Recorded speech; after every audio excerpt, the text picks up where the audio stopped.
First World War feels like a threshold event, a moment in which something significant changes in world history. Now, this may be because of the drama and tragedy of millions of deaths, but it may also be because something irreversibly changed with the events of the First World War. It ushered in a new and different era on a global scale. Now, we can explore these changes and how transformative they really were by looking at the conflict of 1914 through 1918 using the course frames. For example, we see some huge changes in the way people organized their communities after the First World War. Some huge states, like the Ottoman and Austro-Hungarian empires, broke into smaller countries. Many of these new countries were supported by a form of ethnic nationalism. At the same time, however, a number of large empires, especially the British and the French, ended the war seemingly unaffected. In fact, they were even enlarged as they acquired the colonies of the defeated states, such as Germany. Yet in many places, people's attitudes towards the state changed.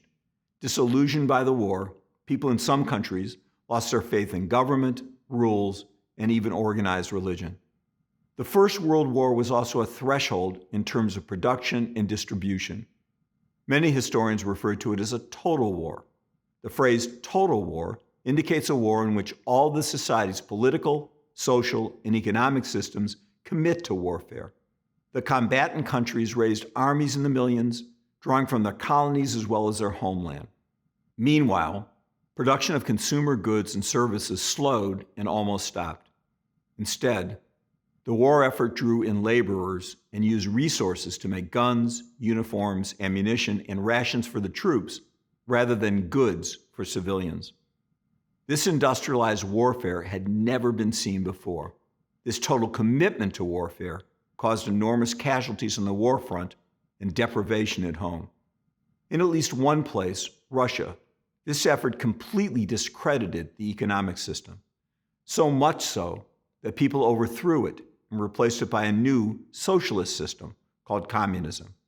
Yet, not everywhere experienced such large economic change. In most places, the economic system continued much as it had before 1914. Similarly, the First World War diminished the global networks overall.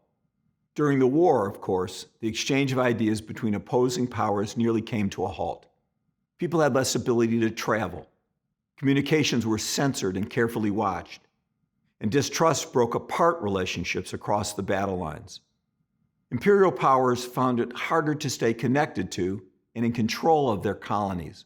But at the end of the war, surprisingly, networks and exchange grew again.